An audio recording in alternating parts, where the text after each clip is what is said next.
नमस्कार, रात के 10 बजने वाले हैं। वक्त है अपना बिहार का। मैं हूं आपके साथ विभा उपाध्याय। देश भर में रामनवमी की धूम है और इस मौके पर पटना में भव्य शोभा यात्रा निकाली गई।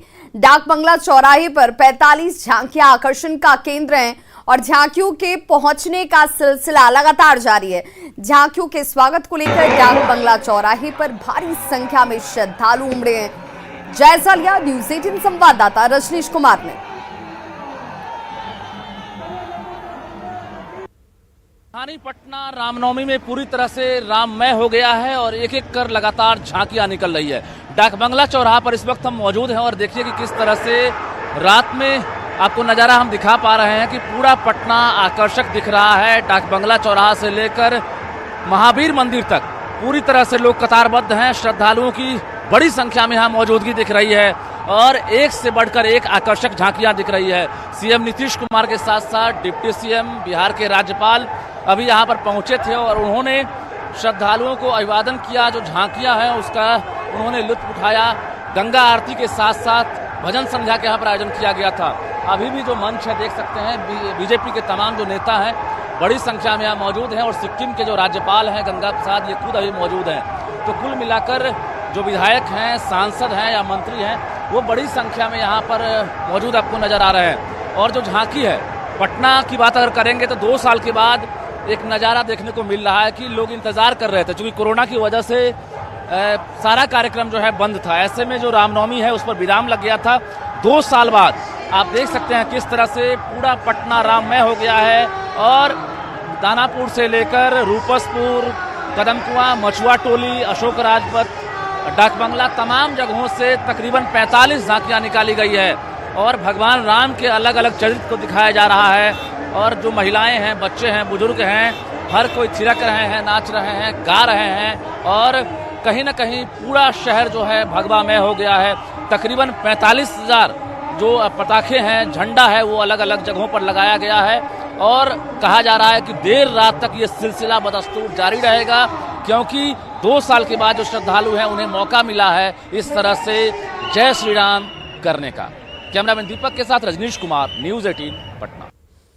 तो पटना के डाक बंगला चौराहे की तस्वीर हम आपको दिखाने जा रहे हैं और इन तस्वीरों में बहुत कुछ अपने आप में राम में नजर आएगा आपको, जहां सीएम नीतीश कुमार भी पहुंचे और झांकियों का स्वागत करने के साथ उनकी तरफ से आरती की गई। 2 तस्वीरें जहां पर जय श्री राम के जयकारे से आज पूरा बिहार गुंजायमान है।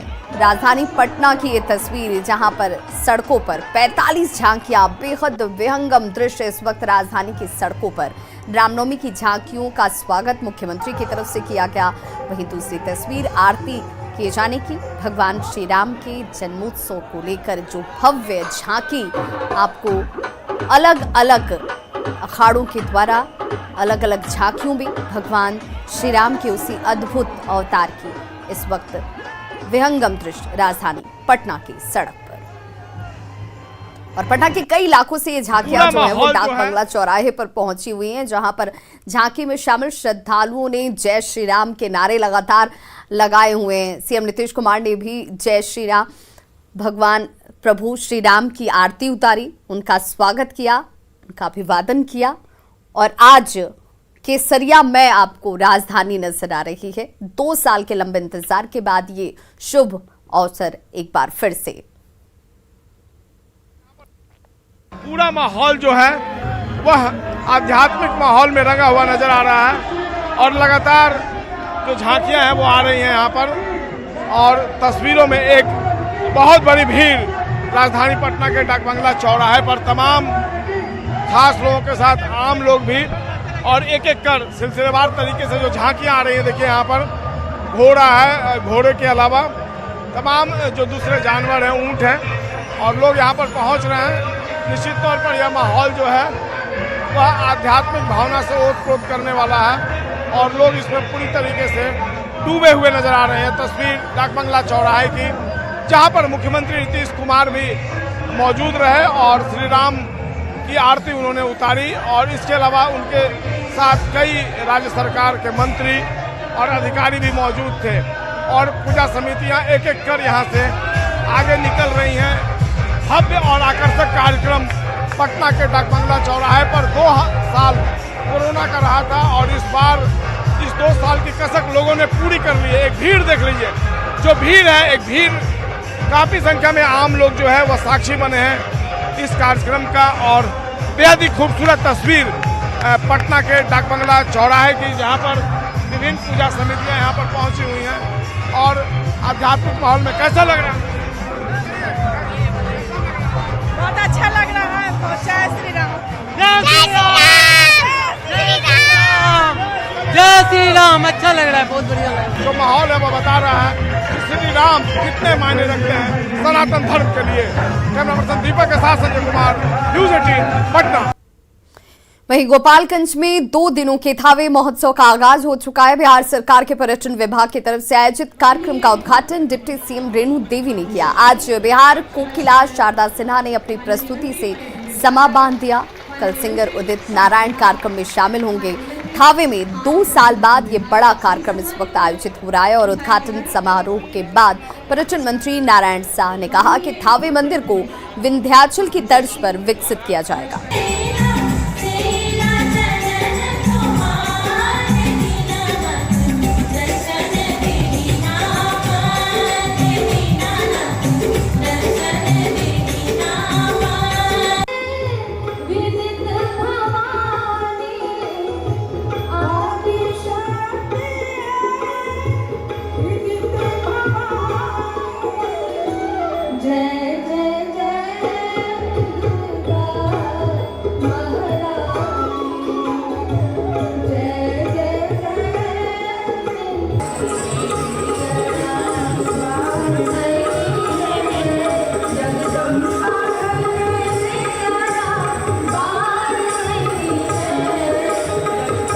से थावे का मैंने डीएम साहब के जो रिपोर्ट जाएगा उस पर हम लोग काम करेंगे। क्या विंध्याचल के तट पर इसका विकास हुआ था मंदिर का? मैंने विंध्याचल जिस तरह है ना, उसी तरह हम लोग इसका भी विंध्याचल के स्वरूप को यहाँ लाने के लिए, माँ दुर्गा वहाँ भी है, माँ दुर्गा यहाँ भी है, उसको हम लोग लाने की कोशिश कर रहे हैं। इसको पार्ट टू पार्ट टाइम के हिसाब से उसको हम लोग कर लेंगे।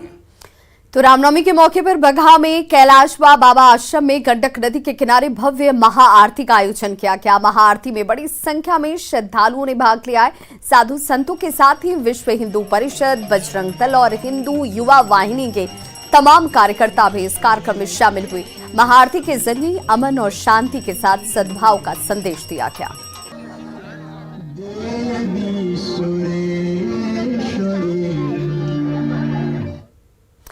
बोचा उपचुनाव में जीत दर्ज करने के लिए एनडीए और आरजेडी ने अपनी पूरी ताकत झोंक दी है। चुनाव प्रचार के आखिरी दिन बोचा में एनडीए की तरफ से नेताओं की फौज उतर आई। खुद मुख्यमंत्री नीतीश कुमार ने एनडीए उम्मीदवार बेबी कुमारी के लिए वोट मांगा।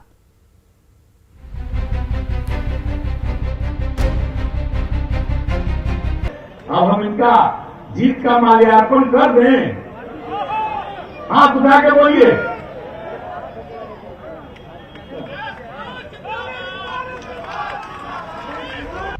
बोचहा उपचुनाव में प्रचार के आखिरी दिन एनडीए ने अपना दम दिखाया। मुख्यमंत्री नीतीश कुमार, उप मुख्यमंत्री तारकिशोर प्रसाद और पूर्व मुख्यमंत्री जीतन राम मांझी के साथ साथ बिहार सरकार के तमाम मंत्री और नेता एक मंच पर दिखे। नीतीश कुमार ने अपनी सरकार के कार्यों को गिनाते हुए एनडीए उम्मीदवार बेबी कुमारी के लिए लोगों से वोट की अपील की। आप जान लीजिए कि बचा उचा काम सब होता रहेगा और आगे बढ़ाएंगे, तो बेबी कुमारी को जिताइएगा। यही हम आप सब लोगों से अपील करने आए। तो क्या उम्मीद करें भाई, बेबी कुमारी को जिताइएगा ना? हाथ उठा के बताइए। तो माल्यार्पण कर दें, इनका कर दें। एनडीए नेताओं ने खासकर पूर्व मुख्यमंत्री जीतन राम मांझी ने नीतीश सरकार के विकास कार्यों को गिनाने के साथ ही लालू राबड़ी शासन की खामियां भी गिनाई। तो हम आपसे कहना चाहते हैं, जब तक हिंदुस्तानी अवाम मोर्चा सेकुलर बिहार में है और उसका नेतृत्व जीतन मांझी कर रहा है, तो अंगद के तरफ पैर जमाए हुए हैं हम कि नीतीश कुमार को कोई गिरा नहीं सकता है। डिप्टी सीएम तारकिशोर प्रसाद ने भी नीतीश सरकार के विकास कार्यों के नाम पर जनता से वोट मांगा। क्या आपने प्रण किया है कि आने वाले दिनों में भी एनडीए के नेतृत्व में बिहार और तेजी से आगे बढ़ेगा? इसी आशा और आकांक्षा के साथ आपसे अपील करने आए हैं कि आप कमल निशान पर वोट देकर एनडीए को मजबूत करने का काम करेंगे। बोचहा में बीजेपी की बेबी कुमारी, आरजेडी के अमर पासवान और वीआईपी की गीता देवी के बीच मुख्य मुकाबला है। एनडीए नेताओं ने एक मंच पर इकट्ठा होकर अपनी एकजुटता दिखा दी है, बाकी तो जनता मालिक है। न्यूज़ 18 के लिए मुजफ्फरपुर से आनंद अमृतराज की रिपोर्ट। वहीं विधानसभा उपचुनाव के लिए प्रचार के आखिरी दिन तेजस्वी यादव ने सरकार पर जमकर हमला बोला। तेजस्वी ने महंगाई का मुद्दा उठाते हुए कहा कि लोग परेशान हैं। तेजस्वी ने कानून और व्यवस्था को लेकर भी सरकार पर निशाना साधा। जो लोग बैठा है इनके मन में बेईमानी है, आपका रिचार्ज हो पाएगा कि नहीं होगा? और भाई अगर हमने तो भगाया नहीं किसी को, खुद ही चले गए थे हड़बड़ा के, और अब अपना गलती मुकेश सहनी खुद मान रहे कि भाई गलती हो गई, लालू जी ने ठीक कहा था। केंद्रीय मंत्री गिरिराज सिंह ने अजान पर बिहार के मंत्री जनकराम के बयान का समर्थन किया है। गिरिराज सिंह ने कहा कि कानून सबके लिए समान होना चाहिए। गिरिराज सिंह के बयान को आरजेडी और कांग्रेस नेताओं ने बेतुका बताया।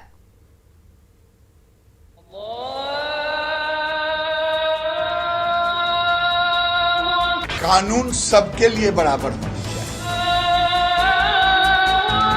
कहीं न कहीं इस पर विचार मंथन जरूर होना चाहिए।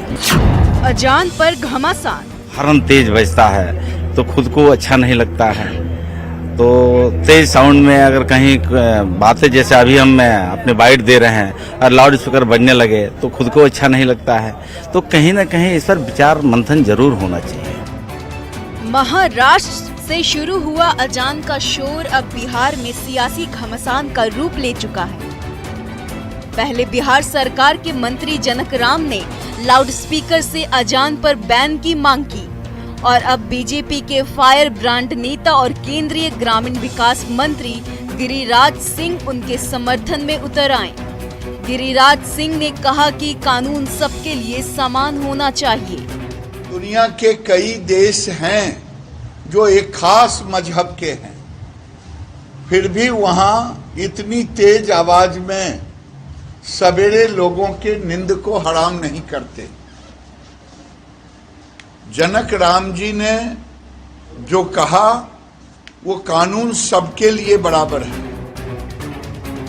गिरिराज सिंह के बयान को कांग्रेस और आरजेडी के नेताओं ने बेतुका बताया है, जबकि अजान पर जेडीयू का कहना है कि धार्मिक भावनाओं के खिलाफ बोलना ठीक नहीं है। तो ऐसे सवाल जो लोगों की आस्था से जुड़ा हुआ हो, इसके साथ छेड़छाड़ नहीं किया जाना भारतीय संविधान की जो धार्मिक आस्था की स्वतंत्रता की जो परंपरा है उसके अनुकूल माना जाएगा। बीजेपी के नेता लगातार भाषाई आतंक फैला रहे हैं और अजान पर बयान दे रहे हैं। अजान और रामायण राजनीति का विषय नहीं है। बेरोजगारी से देश के युवा फांसी के फंदों पर लटक के खुदकुशी कर रहे हैं, उस पर रोक नहीं लगनी चाहिए। रोक किस पर लगनी चाहिए? अजान पर, मीट पर। इन सिरफिरों को कौन समझाए कि आप पूरे देश को कंगाल, तबाह, बर्बाद कर चुके हैं। बिहार की राजनीति में हलचल मचाने वाले इस अजान विवाद की शुरुआत महाराष्ट्र से हुई। एमएनएस प्रमुख राज ठाकरे ने मस्जिदों में लाउडस्पीकर पर बैन की मांग की, जिसके बाद राज ठाकरे के समर्थकों ने मस्जिदों के बाहर हनुमान चालीसा का पाठ किया। यही नहीं, गायिका अनुराधा पौंडवाल ने भी लाउडस्पीकर पर बैन की मांग कर चुकी है, और गायिका सोनू निगम ने भी सुबह की अजान पर आपत्ति जता चुके हैं। न्यूज़ 18 के लिए मुजफ्फरपुर से आनंद अमृतराज और प्रियांक सौरभ की रिपोर्ट। समस्तीपुर में बाबा अमर सिंह स्थान पर लगने वाले मेले को राजकीय मेले का दर्जा दिया जाएगा। सीएम नीतीश कुमार ने मोरवा में बाबा केवल धाम राजकीय मेले के उद्घाटन के दौरान ये बातें कही। सीएम नीतीश ने पर्यटन भवन का उद्घाटन किया, साथ ही बिहार में विकास कार्यों की चर्चा की। नीतीश कुमार ने कहा कि बाबा केवल महाराज स्थल के आसपास एपीएचसी का निर्माण कराया जाएगा। कार्यक्रम में केंद्रीय गृह राज्य मंत्री नित्यानंद राय और डिप्टी सीएम तारकिशोर प्रसाद भी मौजूद रहे। हम लोग तो विकास का काम कर रहे हैं, लोगों के हित में काम कर रहे हैं। जरा पहले की कल्पना कर लीजिए, 5 तक में आने जाने की क्या सुविधा थी, जैसे ही जब काम होगा तो लोगों की और इच्छा होती है कि अब और कुछ हो जाए, अब और कुछ हो जाए। लेकिन हम तो खाली आपको याद कराना चाहते हैं, 16 साल से हम लोगों को काम करने का मौका मिला है, 17वां साल शुरू हो गया है और आप समझ लीजिए कि क्या स्थिति थी पहले और कितना हम लोगों ने विकास का काम करवाया।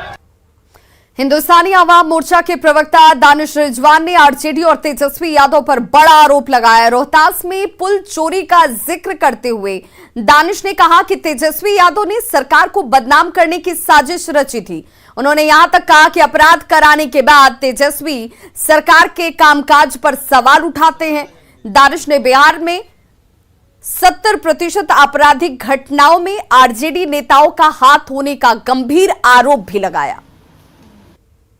देखिए, राजद नेता पहले अपने कार्यकर्ताओं से सरकारी काम में बाधा पहुंचाते हैं, अपराध कराते हैं और उसके बाद नेता प्रतिपक्ष ट्वीट करते हैं कि भाई फला घटना बिहार में घट गई। अब रोहतास के ही मामले को देख लीजिए, पहले राजद नेताओं ने अपने कार्यकर्ताओं से सरकारी पुल की चोरी करवाई, फिर नेता प्रतिपक्ष तेजस्वी यादव जी ने ट्वीट किया और कहा कि देखिए भाई यहां पुल चोरी हो जाता है, और जब पकड़े गए तो अब चुपचाप बैठे हैं। देखिए, बिहार में जो आपराधिक वारदात हो रहे हैं उसमें 70% आपराधिक वारदात में राष्ट्रीय जनता दल के कार्यकर्ताओं का हाथ है। सरकार को बदनाम करने के लिए वो इस तरह का काम करते हैं। तो हिंदुस्तानी आवाम मोर्चा के प्रवक्ता दानिश रिजवान आरजेडी और तेजस्वी यादव पर जोरदार हमला करते हुए नजर आए, लेकिन रोहतास के एसपी के मुताबिक सिंचाई विभाग के एसडीओ और कर्मचारियों की मिलीभगत से लोहे के पुल की चोरी हुई थी।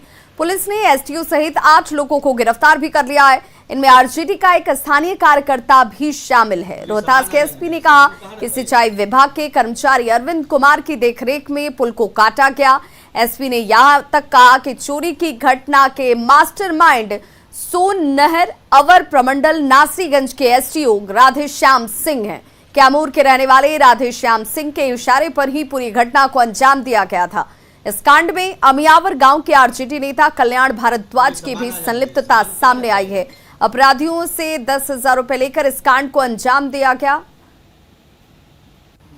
अपराधियों के पास से पुलिस ने 3100 रुपए नकद बरामद किए हैं। सोन अवर प्रमंडल है, उसके जो एसडीओ हैं राधे श्याम सिंह, और उनके इशारे पर अन्य अपराध कर्मियों के द्वारा इस मामले को, इस घटना को कारित किया गया है।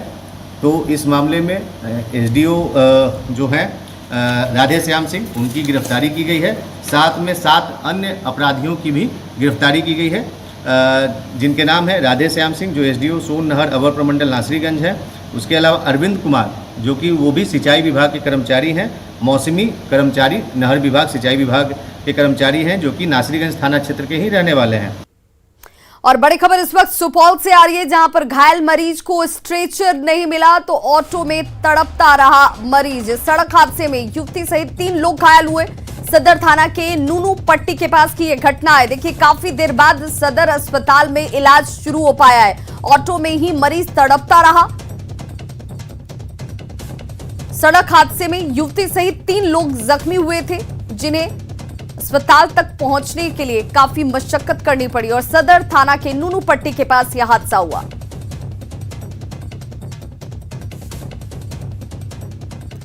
बेतिया के माधोपुर पैक्स में बड़ा घोटाला सामने आया। बताया जा रहा है कि पूर्व पैक्स अध्यक्ष शत्रुघ्न प्रसाद सिंह ने वित्तीय संस्था खोलकर रुपए जमा कराए, जिसमें 3,800 ग्राहकों के करीब 11 करोड़ रुपए जमा हैं। लेकिन 2019 में चुनाव हारने के बाद पैक्स में ताला लगा दिया गया और जमा रुपए निकालकर जमीन और गाड़ियां खरीद ली गईं। इसके अलावा लोन देने के नाम पर फर्जी पहचान पत्र का इस्तेमाल किया गया और लाखों रुपए निकाल लिए गए। इस मामले में सरकारी अधिकारियों की भूमिका भी संदेह के घेरे में है, जिन पर प्राइवेट एजेंसी से ऑडिट कराकर सब कुछ सही होने का सर्टिफिकेट दे दिया गया। रुपए जमा कराने वाले लोग अब पैक्स के चक्कर लगा रहे हैं। वहीं वर्तमान अध्यक्ष का कहना है कि पैक्स बैंक में अब 1 रुपया भी नहीं है और पूर्व अध्यक्ष उन्हें जान से मारने की धमकी दे रहे हैं। माधोपुर पैक्स में जमा वृद्धि बहुत बड़ा किया गया भूतपूर्व अध्यक्ष द्वारा। अभी हमको जब इसका अभिलेख मिला तो अभिलेख में हमको पता चला कि इसमें 3 से 3.5 करोड़ रुपया है। बाकी रुपया इसमें पता नहीं चल रहा है कि कहाँ है। भूतपूर्व अध्यक्ष द्वारा इसको बताया जा रहा है कि लोन दिया गया है, लोन में चीज हो नहीं रहा है। माधोपुर पैक्स के पूर्व अध्यक्ष श्री शत्रुघ्न कुमार सिंह पिता स्वर्गीय वैद्यनाथ प्रसाद सिंह एक बैंक खोले थे, जिसका निगरानी सहकारिता विभाग कर रहा था। उस बैंक से कस्टमर का करीब 50 लाख के रुपया जो है ये लोग हड़प कर किसी दूसरे को लोन दे दिए हैं। वहीं मुंगेर में अवैध तरीके से हथियार बनाने वाले 3 लोगों को गिरफ्तार किया गया, जिनके पास से 180 कारतूस, बैरल और 50,000 कैश बरामद किए गए हैं। पकड़े गए लोगों में प्रकाश शर्मा और सुजीत शर्मा भी शामिल हैं, जो लाइसेंसी आर्म्स कंपनी के आड़ में अवैध हथियार बनाने का काम कर रहे थे। को गिरफ्तार किया गया है और उनके पास से 180 कारतूस बरामद किया गया है, एक DBBL का बैरल बरामद किया गया है, बट बरामद किया गया है, 2 मोबाइल बरामद किया गया है। और बड़ी खबर औरंगाबाद से आ रही है, जहां पर औरंगाबाद जहरकांड में चौथी लड़की की भी मौत हो गई है। ये बड़ी खबर इस वक्त औरंगाबाद जहरकांड में सामने आती हुई।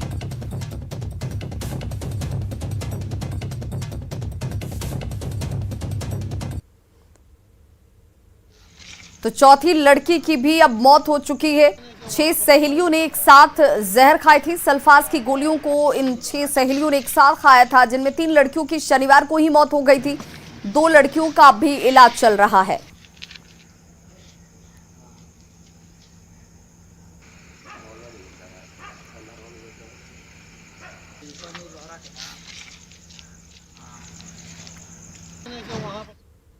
तो खबरों का सिलसिला लगातार जारी है। आप देखते रहिए न्यूज़ 18 बिहार झारखंड।